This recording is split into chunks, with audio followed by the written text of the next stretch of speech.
Bem, vamos estudar a doença isquêmica do miocárdio, também conhecida como DAC, ou seja, doença arterial coronariana. Esse vai ser, então, o objetivo, né, da nossa aula, mas com o seguinte foco: saber exatamente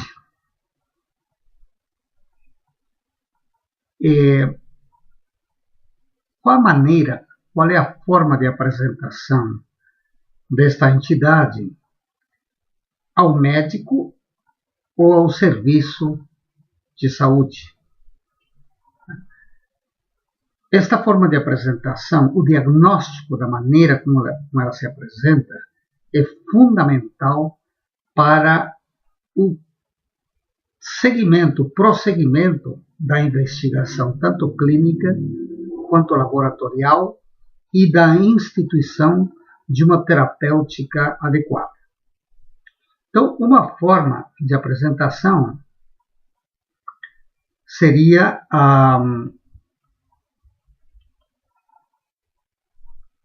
na forma de angina.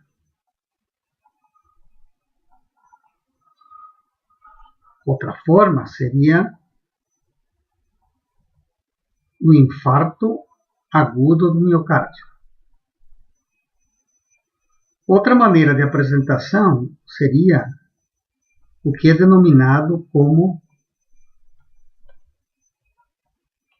morte súbita.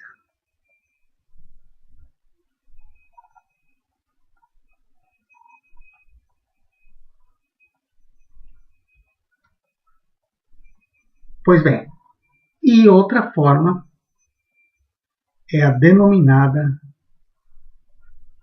isquemia silenciosa.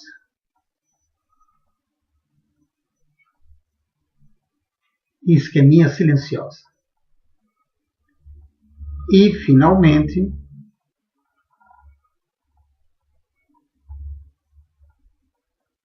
como uma síndrome coronariana aguda. Temos uma forma adicional, que também é importante, que é um equivalente anginoso.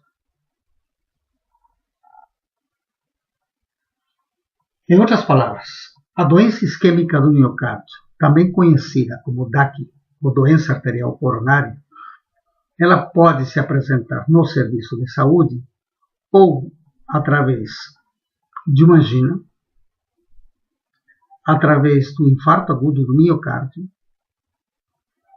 ou então como morte súbita, e a gente vai falar sobre este termo ambíguo, que deixa muitas dúvidas quando se começa a estudar a cardiopatia isquêmica, a isquemia silenciosa, a síndrome coronariana aguda e o equivalente anginoso. Então vamos começar pelas anginas.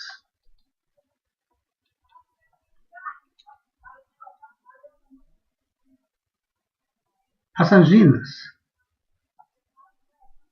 nós temos 3 tipos de angina. Ou angina estável, ou angina instável, estável e instável,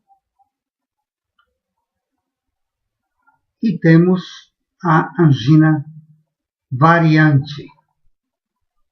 A angina variante é conhecida como angina de Prinzmetal. Então, são as 3 formas de apresentação das anginas. Ou ela é uma angina estável, ou é instável, ou é uma variante de Prinzmetal, ou simplesmente angina variante. Vamos então falarmos agora sobre angina estável.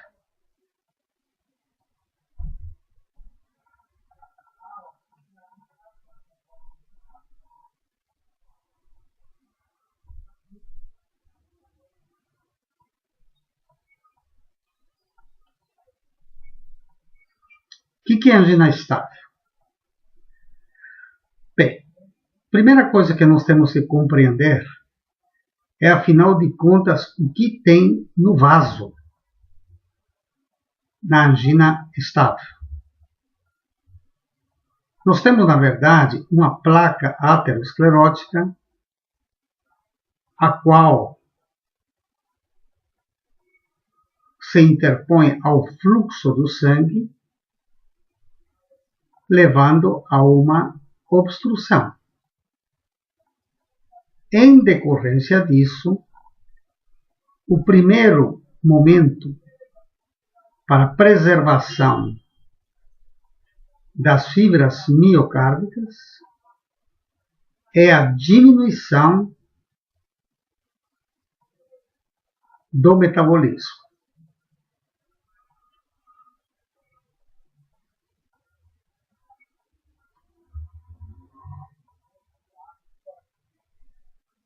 Então, a obstrução, principalmente quando ela passa de 30%, já existe um mecanismo de preservação da matriz celular através da diminuição do metabolismo, que quer dizer, em últimas palavras, uma hibernação.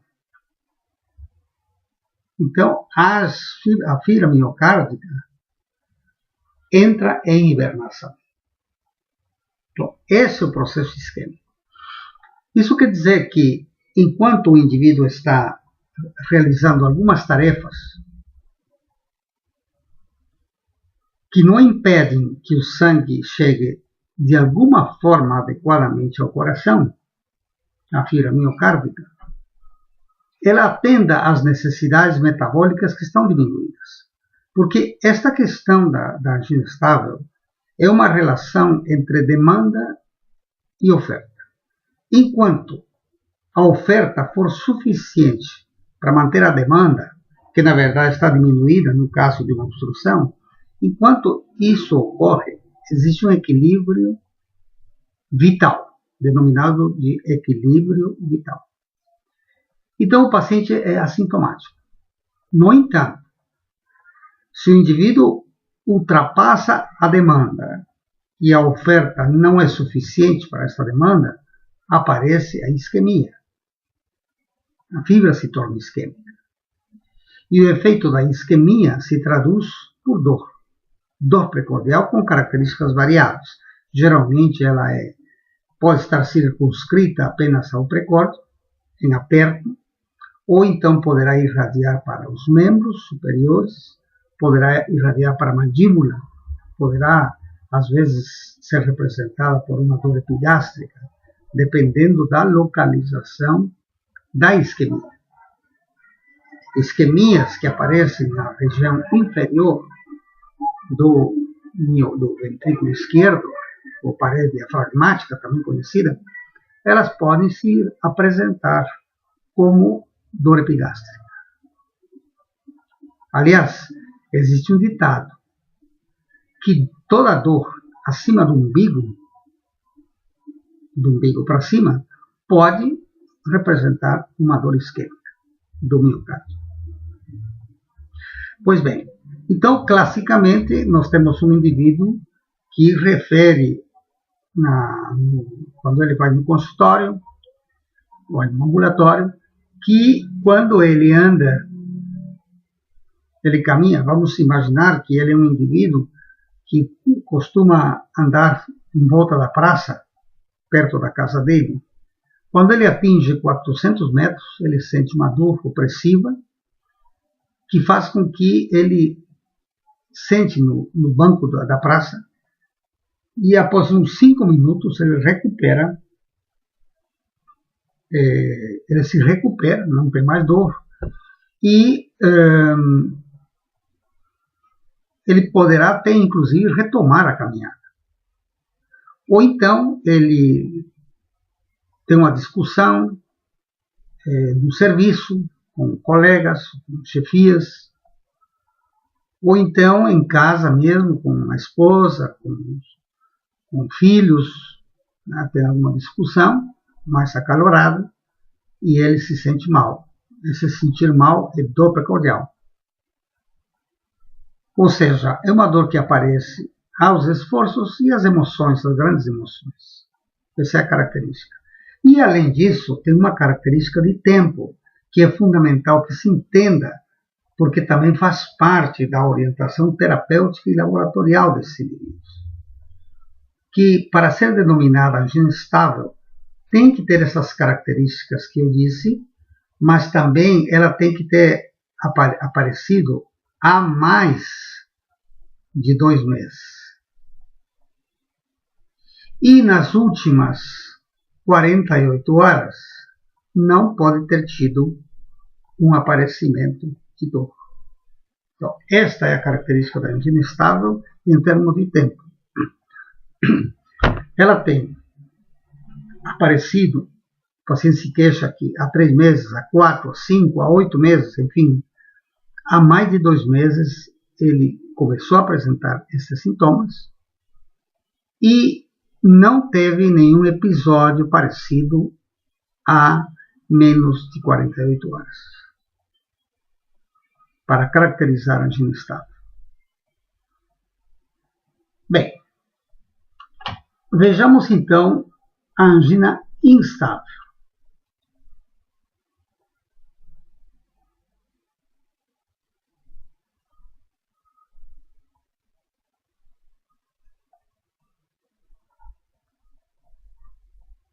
A angina estável, ela pode advir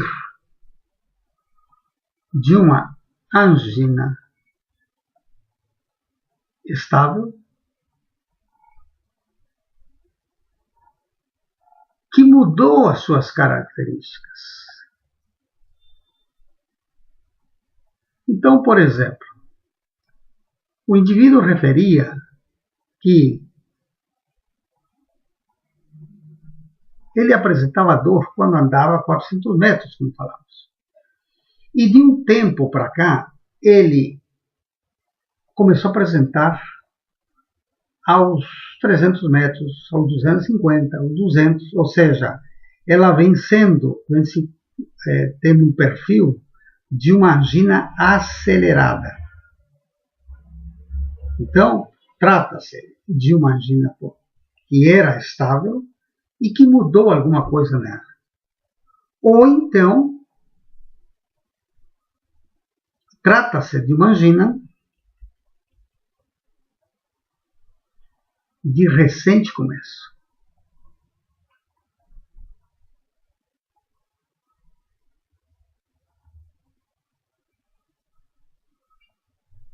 O que é uma angina de recente começo?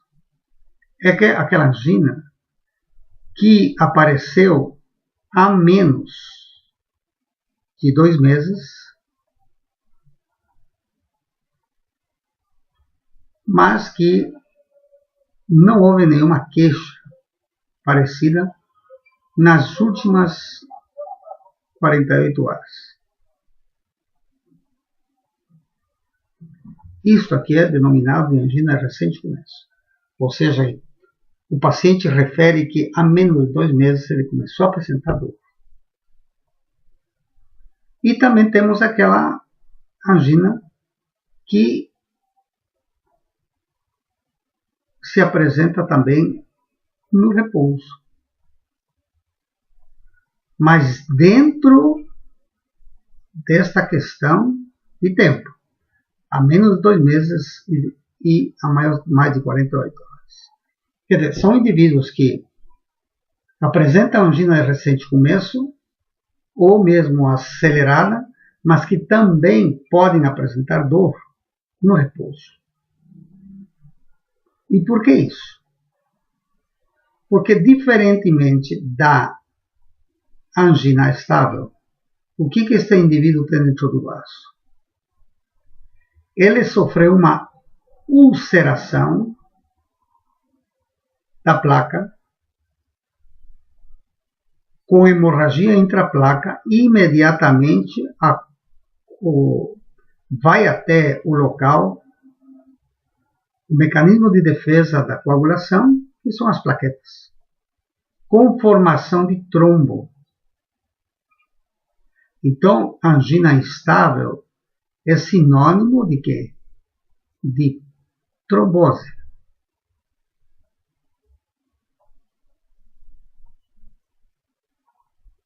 É diferente da angina estável, onde o problema é obstrução por uma placa.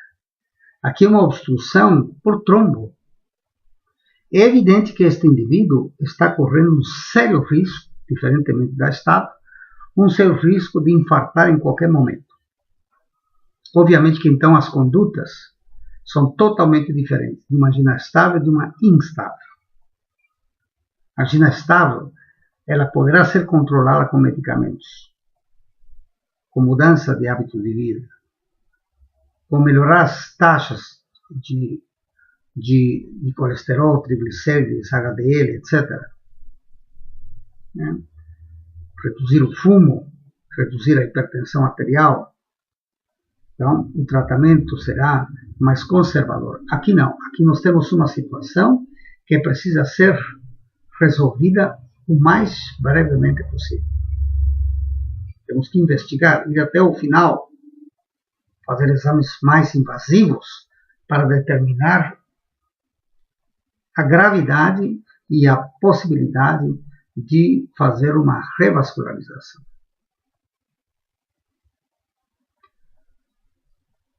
Então, esta angina, portanto, é uma angina que é denominada recente começo, mas que de toda forma não teve apresentação de queixa de dor nas últimas 48 horas. Bom, nós não vamos falar neste momento da angina de Prinzmetal. Vamos deixá-la para um outro momento. Então, como falamos, outro momento é o infarto agudo do miocárdio.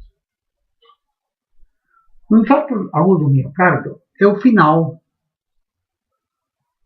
é o topo da linha da chamada cascata isquêmica, que se originou com alterações apenas metabólicas, foi evoluindo até culminar com o infarto agudo do miocárdio, que é a morte celular, precedida de isquemia acentuada. Então, é uma situação que vai ser definida pela presença não só de alterações eletrocardiográficas. O eletrocardiograma é essencial. Mas o que realmente vai definir o infarto agudo do miocárdio vão ser o aumento dos denominados marcadores miocárdicos. Ou seja, em outras palavras, o aumento de enzimas. Então, o aumento das enzimas que são liberadas pelo tecido necrótico, como a troponina, CPK, CKMB, são enzimas que são liberadas em circulação. A miohemoglobina são enzimas que só se alterarão se houver necrose miocárdica.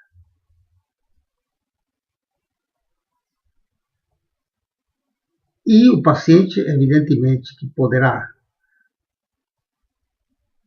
dependendo do seu limiar de dor, ele poderá inclusive passar até desapercebido. E por ocasião de um check-up cardiovascular, ele apresenta uma lesão, uma cicatriz eletrocardiográfica. Uma zona eletricamente inativa, que o médico pergunta, escuta, você tem infarto? Eu não me lembro. Provavelmente, se você tentar aprofundar a anamnese, poderá talvez verificar que lá atrás houve um momento, dor, assim, um desconforto precordial, que ele achou que era gases, né, que achou que era, como ele tem problemas na coluna torácica e cervical, achou que era a coluna, enfim. Aparece vagamente algum sintoma que poderia ter sido correlacionado com um infarto no passado. Até, inclusive, o indivíduo ter chegado a apresentar morte súbita. Então, quando começa a se falar em doença isquêmica do miocárdio, surge essa questão: como você estar conversando com um paciente, ou na anamnese, surgir essa questão da morte súbita, se ele está vivo? Na verdade, não é um termo muito assim totalmente adequado. Já se tentou outros termos: parada cardíaca, parada cardiorrespiratória, morte súbita abortada, enfim. Mas o que pegou, digamos assim, embora a inadequação do termo, é morte súbita. Por quê? Porque existe a ressuscitação. Se existe a ressuscitação, você só ressuscita alguém que morreu, do ponto de vista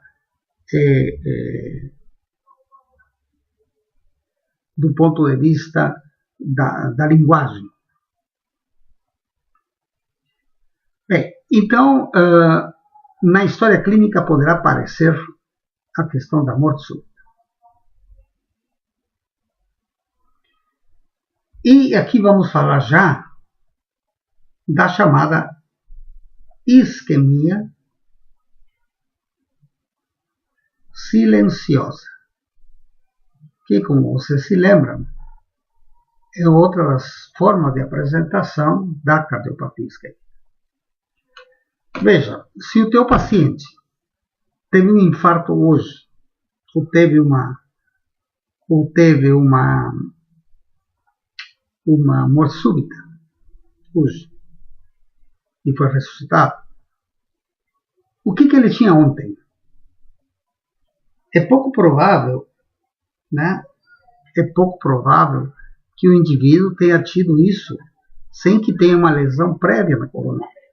Embora daqui a pouco vamos falar sobre a forma da variante de Prismeta.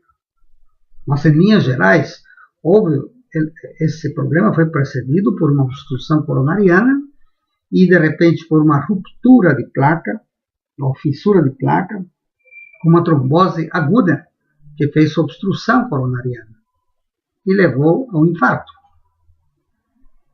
Ou seja, este paciente era sintomático até que ele teve um infarto. Então, o que ele tinha antes era uma isquemia silenciosa.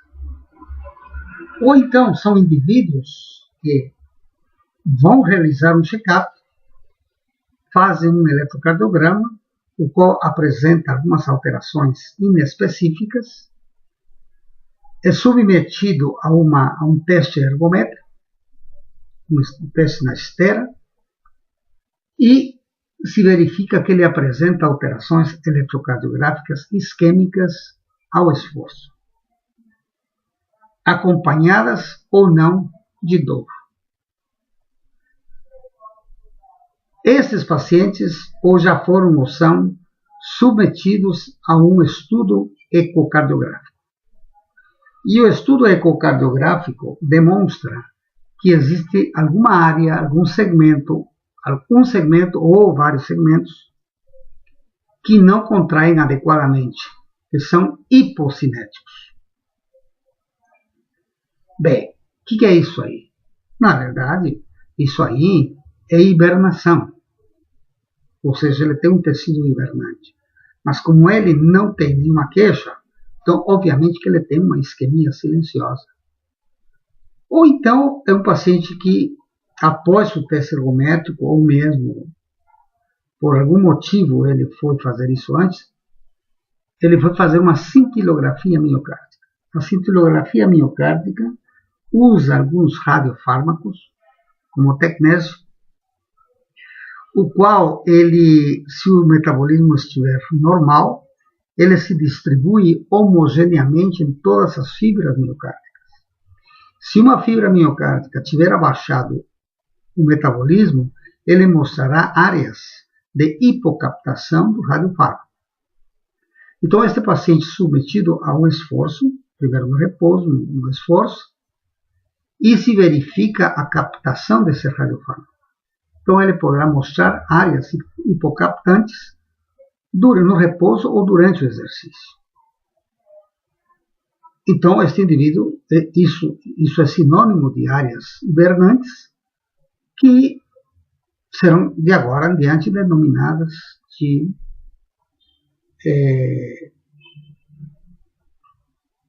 isquemia silenciosa.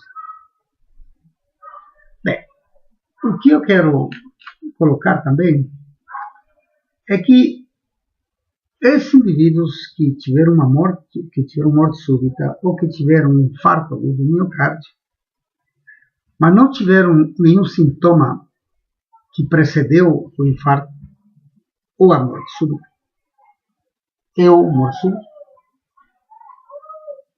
estes indivíduos poderão no futuro reinfartar e desta vez morrer definitivamente, porque eles não têm um mecanismo de alarme que é a angina, que é a dor.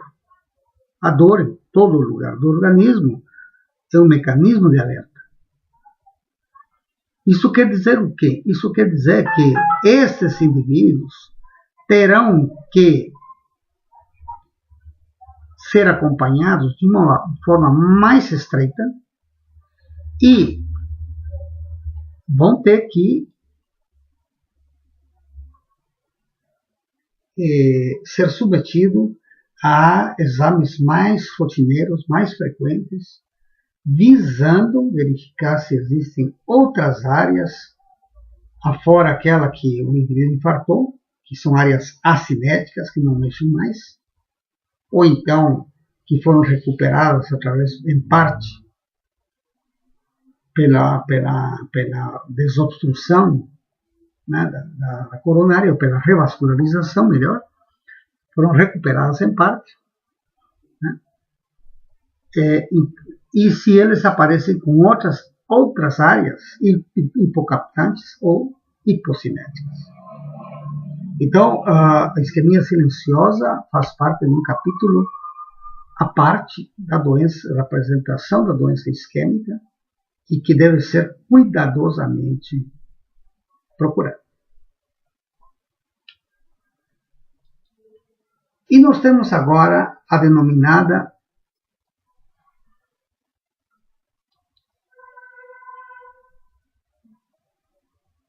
síndrome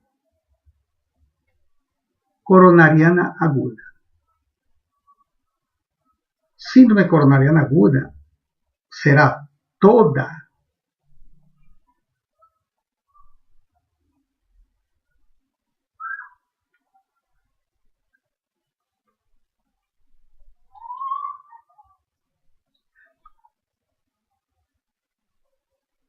dor precordial, toda angina, toda dor que aparece a menos de 48 horas. E essa síndrome coronariana aguda poderá ser ou uma angina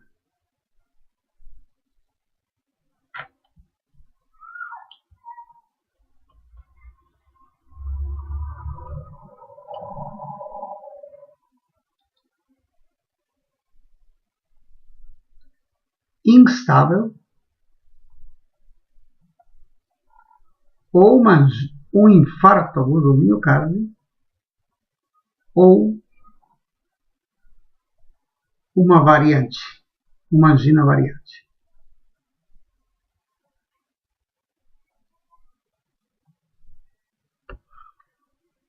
Nós não podemos saber, neste momento, se se trata de uma angina instável ou de um infarto agudo do miocárdio. Por quê? Porque para fazer diagnóstico de infarto, como já falamos, é necessário que os marcadores miocárdicos aumentem, ou seja, a taxa de enzima se eleve. Isso caracteriza o infarto. Ou seja, se depois de uma devida investigação, que poderá ir até 12 horas após a entrada do hospital ou no serviço de saúde, se essas enzimas se mantiverem normais durante esse período, provavelmente se trata de uma angina instável. Portanto, é por isso que tanto a angina estável quanto a instável não poderá ser feito esse diagnóstico se ele ocorrer nas últimas 48 horas, porque poderá ser um infarto também. Então, vai ser necessário que as enzimas se alterem. Agora, a angina variante é uma condição mais rara. Angina variante é um capítulo à parte, que em geral se trata de indivíduos do sexo masculino, jovens, que apresentam uma dor precordial principalmente nas primeiras horas da madrugada. Subitamente o indivíduo acorda com dor intensa no precórdio, como um infarto agudo do miocárdio, se dirigem aos hospitais, são avaliados na sala de urgência e eles iniciam um tratamento como se fosse uma síndrome coronariana aguda normal, né, que implica um acesso venoso, oxigênio, aspirina, vasodilatador, enquanto se providencia tanto o eletrocardiograma quanto as enzimas. O indivíduo portador desta condição, que na verdade é uma síndrome coronariana aguda,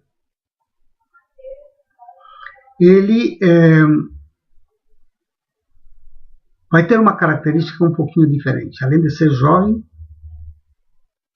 de ser do sexo masculino e ter aparecido de madrugada. É que normalmente o indivíduo portador de angina instável ou angina ou infarto, mesmo com drogas que normalmente fazem efeito no paciente portador de angina estável, é só colocar um vasodilatador na língua, que daí a uns 5 minutos ele passa a dor. No paciente portador de angina instável ou mesmo infartado, a dor, muitas vezes, a maioria das vezes, não resolve com apenas um comprimido de um vasodilatador por baixo da língua. E é necessário usar mais uma vez, umas 3 vezes. Muitas vezes é necessário usar morfina para poder acalmar essa dor. E o que chama a atenção, e além disso, o eletrocardiograma do indivíduo portador de angina variante se trata de uma alteração típica de quem está evoluindo para um infarto agudo do miocárdio. Ele apresenta alterações eletrocardiográficas no segmento ECT compatíveis com um infarto em evolução. Ele apresenta uma corrente de lesão. Normalmente, um eletrocardiograma normal ele tem esta característica.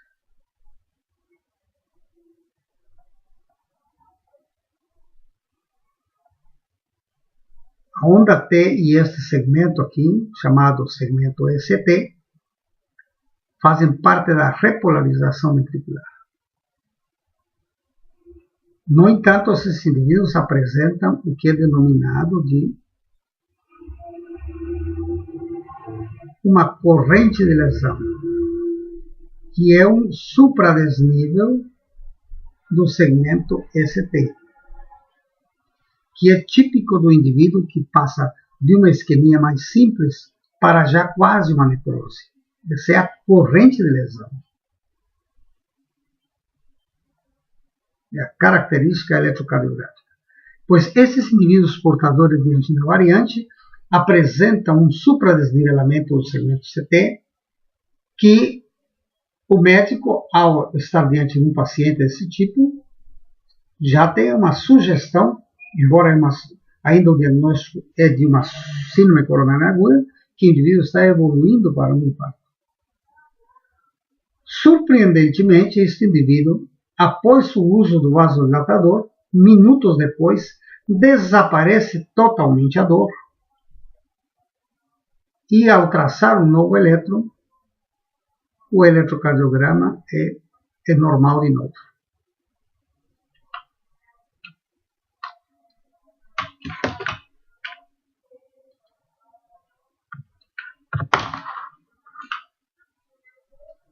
Na verdade, o que este indivíduo tem dentro desse vaso? Ele tem nada mais, nada menos do que um vasoespasmo. Ele não tem uma placa aterosclerótica. Pode até ter, mas não é o mecanismo. É um vasoespasmo que cede muito fácil ao uso do vasodilatador. Por isso, essa surpreendente melhora. Então, isso que leva ao diagnóstico da angina variante. É uma síndrome coronariana aguda, porém, a responsabilidade não é nem de uma placa aterosclerótica, nem de uma ruptura de placa com trombose. É apenas e unicamente vasoespasmo. Então, finalmente, nós podemos falar que outra forma de apresentação é o denominado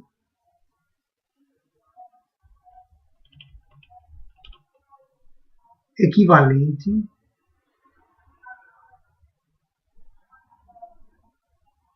anginoso. Ou seja, não é uma angina, mas os seus sintomas se equivalem.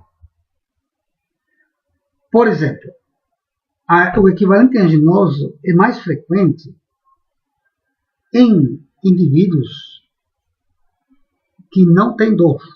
Né? Então, por exemplo, nós podemos ter diabéticos, idosos, cuja manifestação da isquemia miocárdica é, por exemplo, arritmias.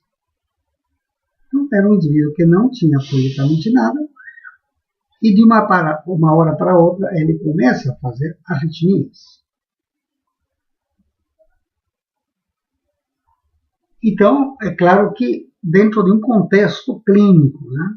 São pacientes que têm fatores de risco, são pacientes mais idosos, são pacientes que têm diabetes mellitus.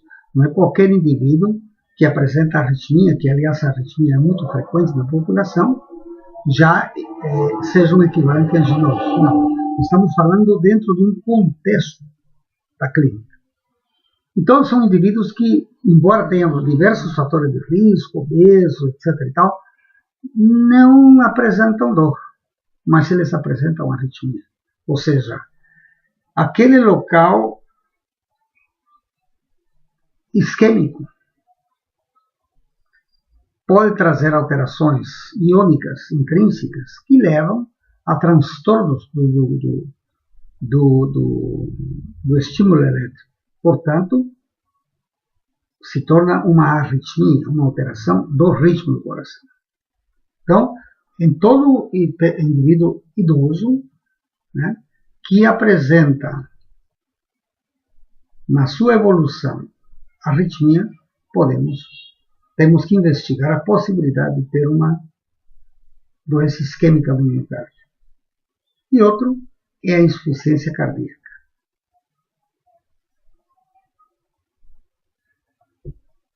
Dependendo do número de vasos comprometidos, você poderá ter uma área hibernante muito grande, a ponto de comprometer a função sistólica global do miocárdio.